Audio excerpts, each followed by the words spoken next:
fast. All right, Just switch fine. back to Google Hangouts after this. Oh my God, You these should BPO reevaluate employees in that. India really aren't as good as they used to be once upon a time. Anyways, so okay, start from okay. What's gone well for me? I think I was one of the few people at the start of the season who didn't go with blue chip defenders. I didn't want to have too many Liverpool assholes in my team. It makes it really annoying for me to have to support them. So I didn't want TAA, I didn't want Virgil van Dijk, I didn't want Robertson. And that's worked out well because, in a value perspective, I don't think the big money defenders have really paid off. The other thing that I got lucky with was that I took a wild card very early because my team started badly.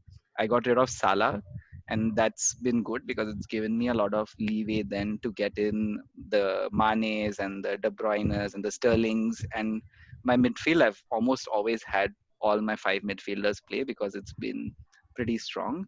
I got in on the Chelsea guys early as well, so Mason and Tammy Abraham, and that kind of helped me have a 3-5-2. I had Wadi and Tammy up front who have been excellent. I had Mason Mount, James, Sterling, Mane, and another pretty good midfielder. And basically, that's helped me on the purity side. The defenders haven't done well. It's the most highest average goal scoring season in the last 20 years, at least. I think perhaps because of Wow. VAR and perhaps because Wow. Oh, wow. defenders. Oh, stat bomb, Lineker. Yeah. So there's 2.87 goals. I think except Virgil van Dijk, there probably isn't a half decent defender left in the league anymore. So that's helped me, and it kind of helped me get to my purity score. And then H2H kind of figured itself out. As Yoda Sham likes to say, just focus on purity and H2H will figure itself out. Wait, So but that's what's gone well. is this really the highest scoring season I of all? did look it up. It's 2.87 this year. Last year was 2.8, and that was the highest in in the previous 20 years. So last year itself was a high scoring season, and this year is even higher than that. And if you see the drop off from there to the previous years, it's like 2.7, 2.6. So definitely the league has become uh, more open in the past 10, 15 years. Of course, if you look back to like 1890s and stuff, the average goals were like 5 or 4.5 or something like that, which sounds like it was pretty awesome back then. But it looks like the league is recovering from the Mourinho era and now becoming attack first or more attack oriented. Yeah, also back in the day, they didn't have offside rules, and offside severely curtailed the number of goals. I think offside Right. was a rule invented in the 90s or the 70s, just so that there are fewer scoring events every game. But that's I hope that outliers like Southampton versus Leicester uh, are not swaying the number of average number of goals on to the other I'm side. sure they are. I'm sure that nobody does an outlier analysis on average goal scored. So, though, I'm sure they Should are. they should because analyzing interquartile ranges are very important. One But one game in whatever 300, 400 Yes. games that has happened is Oh, but it's man. also the fantastic. heaviest loss that one of the heaviest losses that a Premier League team has had in in a couple of decades at least. But anyway, that's not the point Okay, of Google. that's not a Okay, point of Google. discussion. But Okay, I, Google I, Mute. I noticed Yuri, you're still sticking to your big guns, like not really big guns, big guns in terms of biceps. Uh, Adama Traore, and you have Madison. Yeah. What's So one stocky player, one mosquito player. So I Uh, had I had a 3-5-2 going for the longest time, and then when Mourinho came in, I got a little excited and got in Harry Kane early, and that's only worked out in one game week. It hasn't really worked out in the others. I got Son in early, and that's worked out, but I thought Harry Kane, and I'm still holding out hope that Harry Kane is kind of like Frank Lampard pre Jose. Like Jose is going to, get into the shower with him and soap him up and tell him he's the best striker in the world. And then Harry Kane is going to go from being a 20 something goal striker to a, not Ronaldo level, but at least a 30 plus goal striker. And that's what I'm hoping from Harry Kane. But actually maybe this is where the old Jose, might have done that. The new Jose, God knows, he's probably going to tell Harry Kane to track back and cover his left back or some bullshit like that. So I might have to go back on that strategy. So I know you spoke about value Hmm. earlier, and I know KP is also very passionate about this term value that he used very well last season when he won the league. But so Harry Kane When is I am currently. not passionate about value at You all. spoke about this last time. You said that you really care about the value and The points team per value, I say, is million. it? Points per million is something that you No, okay. never. You said that last week. I Maybe don't you have recorded evidence of this. But dreamt of anyway, it. the point I'm trying to Yeah. make, Yeah. is that Harry Kane is 11 million pounds right now.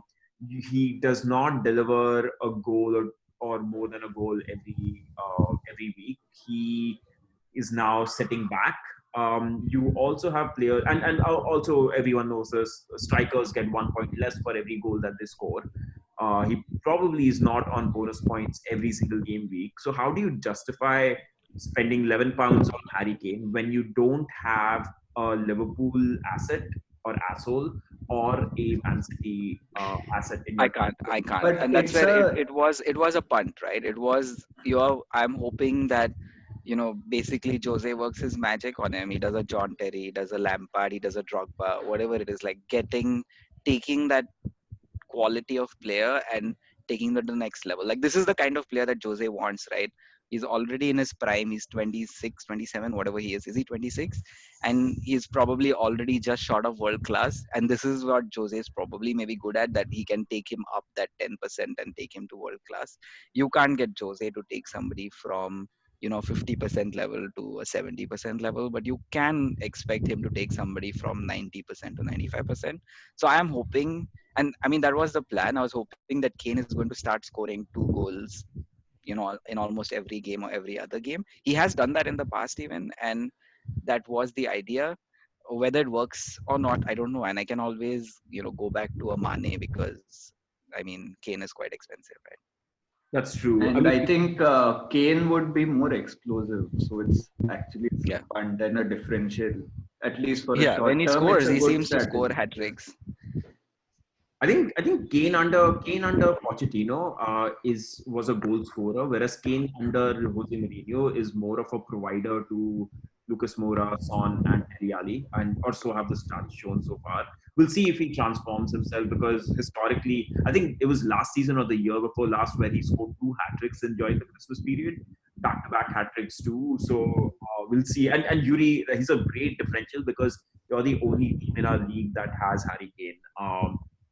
But KP, going back to your team, you do. I mean, Danny Ings has tough fixtures. We already talked about that. Are you worried that you don't have Rashford or any Liverpool asset in your squad other than Mane? No, I'm not really worried about Rashford because I anyway Because don't you keep. watch Manu games. I do not even watch. I don't even watch new games now. But yes, I never keep. I never play Man U players. Just And, as yeah. and you And sorry, go on. no, go ahead. You don't watch Manu games. You don't trust him to score.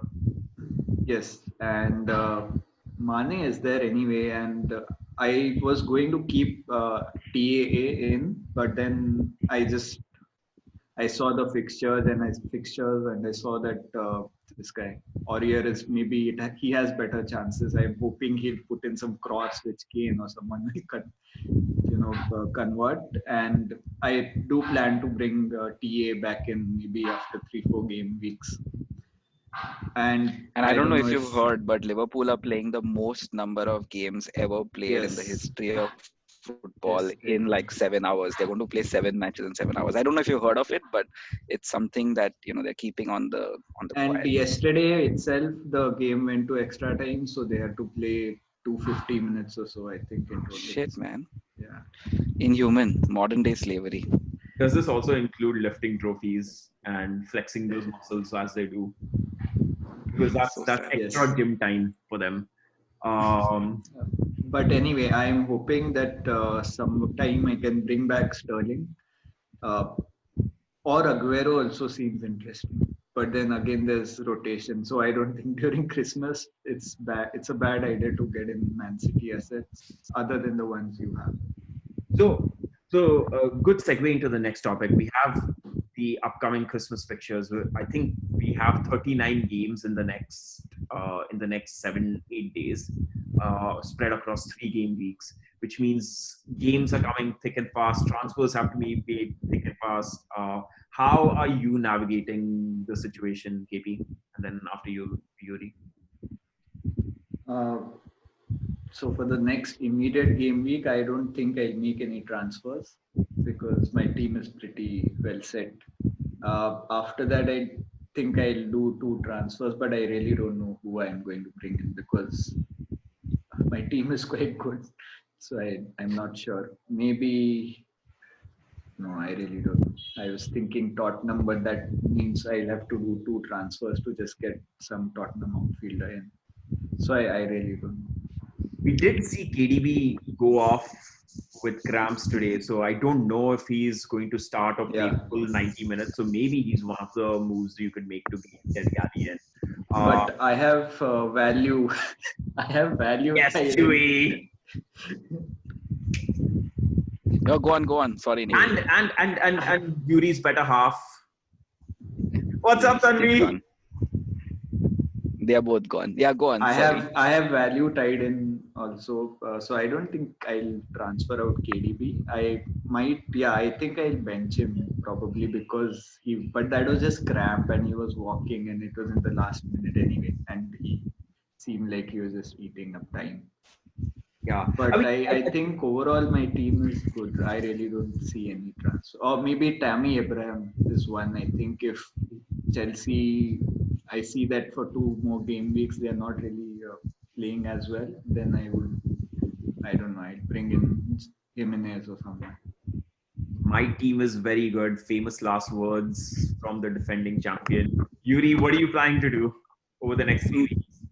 It's Game weeks. quite similar to Knicks. I have no Liverpool players, and to be honest, they do have the toughest schedule, and I expect them to do a lot of rotation. They also have the strongest squads. I would say City and Liverpool have tough fixtures and have the strongest squads. I have only one player between those two teams, which is KDB.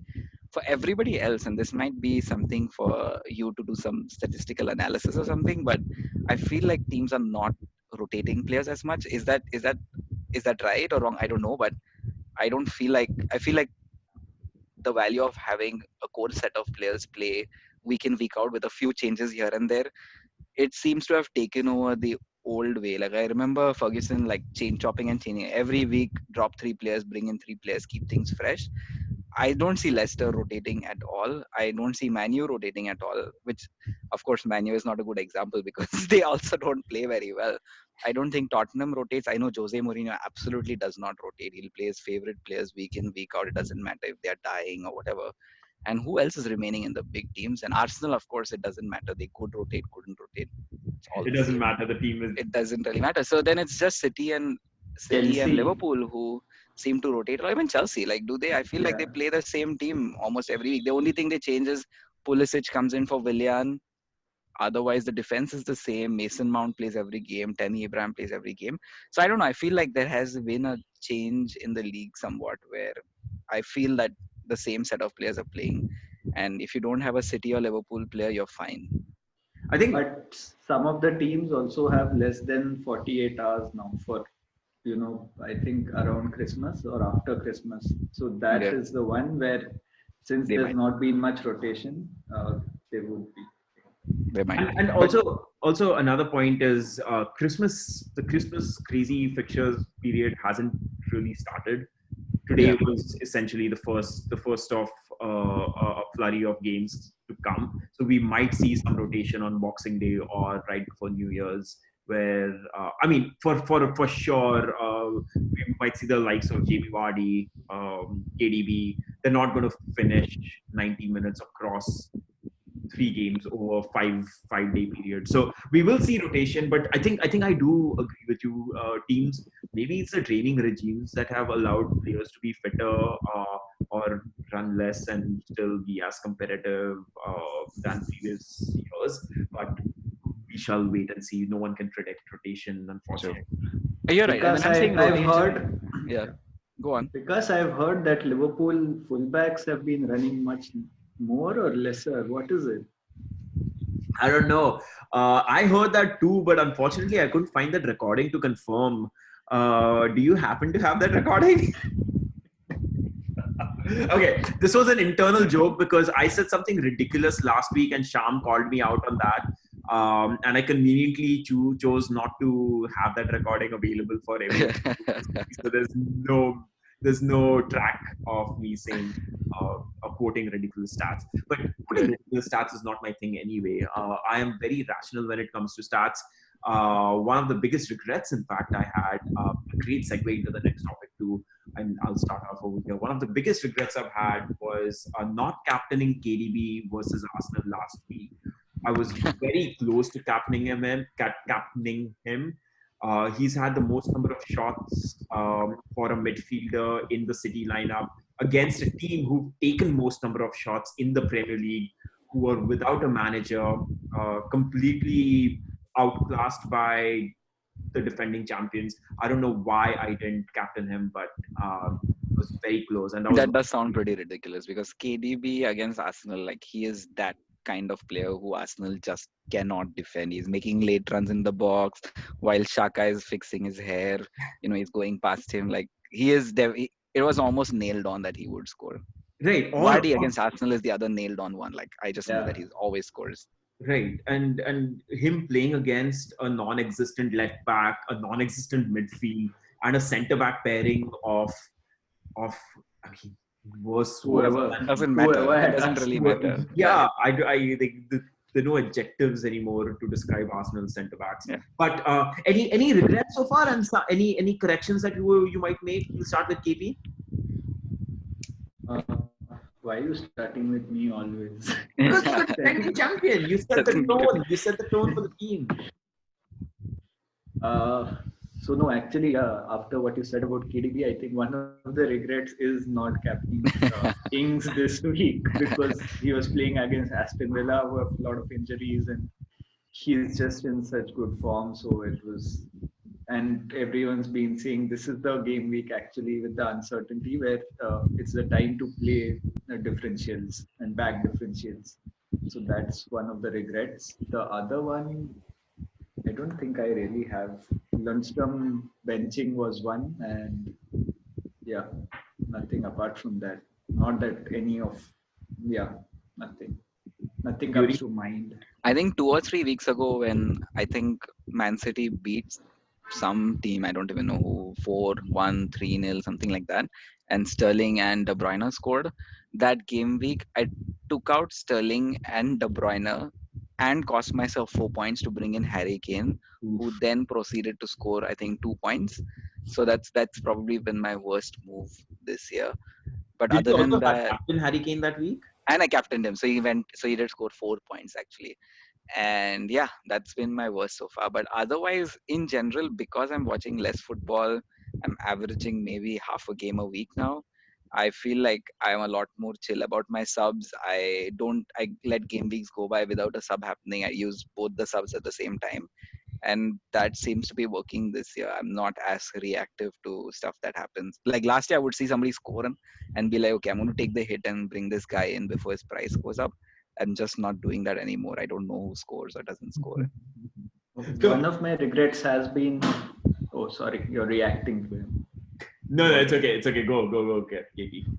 Has been my fourth midfielder that I just couldn't get the guy, like a set player in. I transferred, I did 4 or 5 consecutive transfers the last 7 game weeks for the fourth midfielder before I got Grealish in. I just should have got him in earlier. I got, who's the Chelsea youngster? Mason. No, the other winger, Odoi, Hudson Odoi. Oh God, got him he's so in flaky. as a, no, but then at the same time, Pulisic started scoring. Then I got Muggin in. Then I even got someone else in. Muggin. Finally, Who's Muggin? I think KP McGinn. however you say the Irish name. I don't even know who he is, which team he plays for. But The okay. Villa guy Okay. who Manu were chasing in the Apparently. summer. Yeah, Okay. apparently. Apparently, he's your Yeah. fifth choice. There are other things you can try.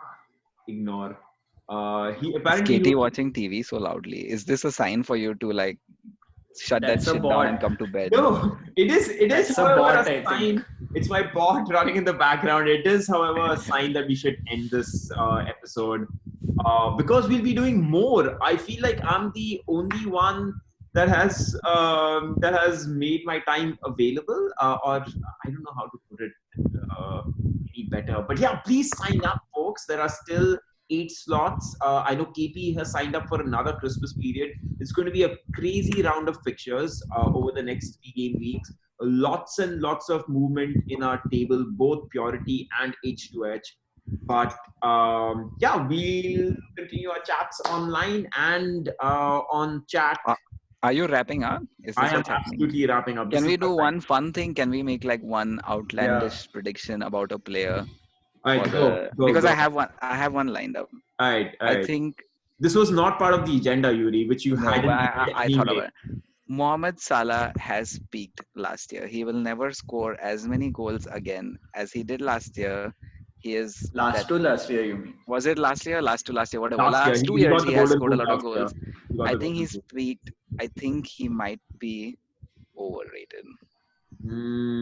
I don't know about that. I actually think that he's been so. I've been reading quite a bit about his ankle injury, which takes a lot of time to heal. And I'm considering bringing Mohamed Salah instead of Mane next week when I wild card.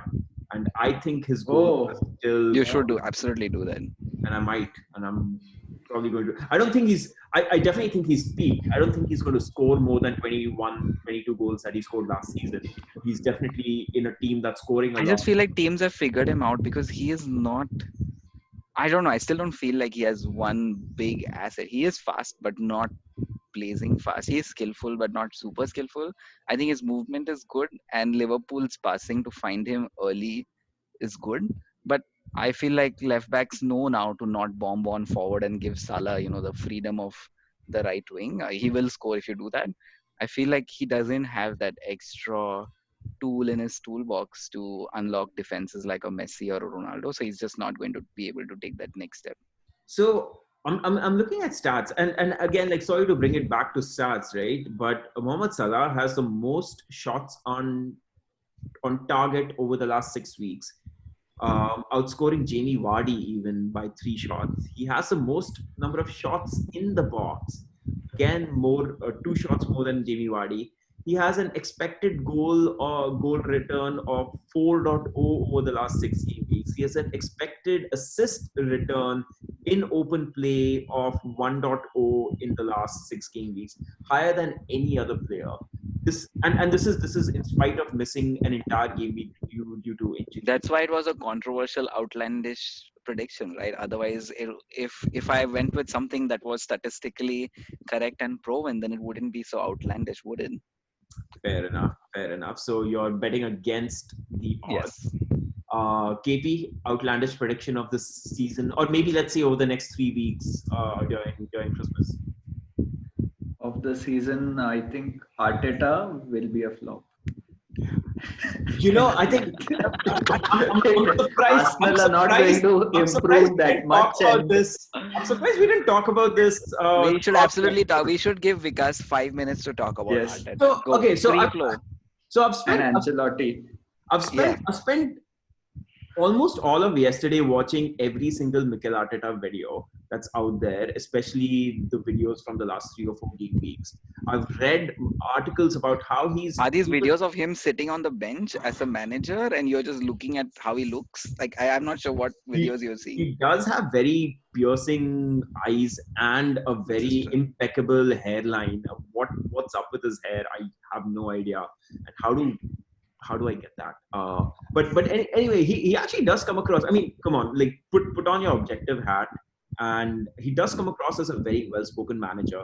He does come across as a ruthless, asshole-ish taskmaster that everyone dreamt of in an Arsenal manager. Unai Emery was far from it. Arsene Wenger was way too nice. He was almost like a granddad who would just give you money and for like multiple birthdays that you would have in a year because he's forgotten that birthdays only occur once every year.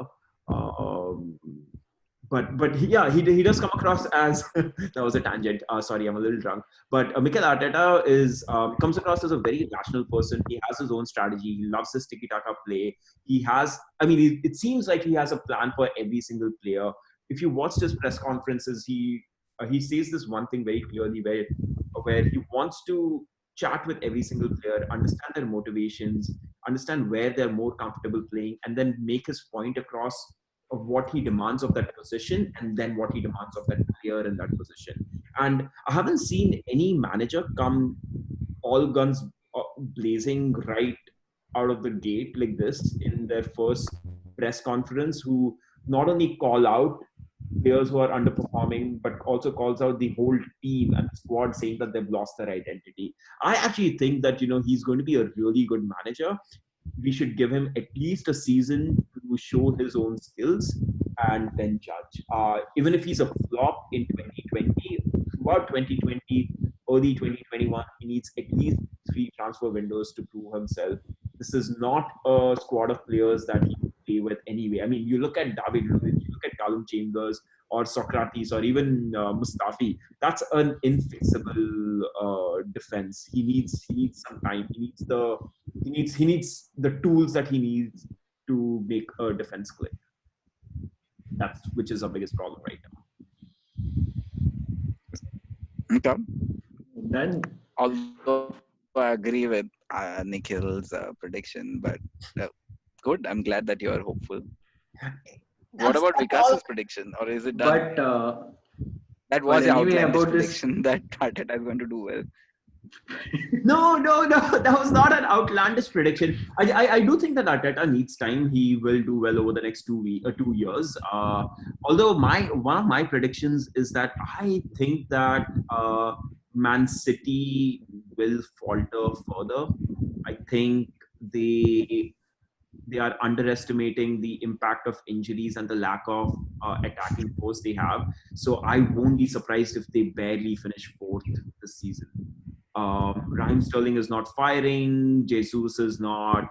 Aguero Also, is. there's the motivation thing, right? I mean, they are not motivated to play for second, and they would rather focus on the Champions League and win that. So I agree. I agree.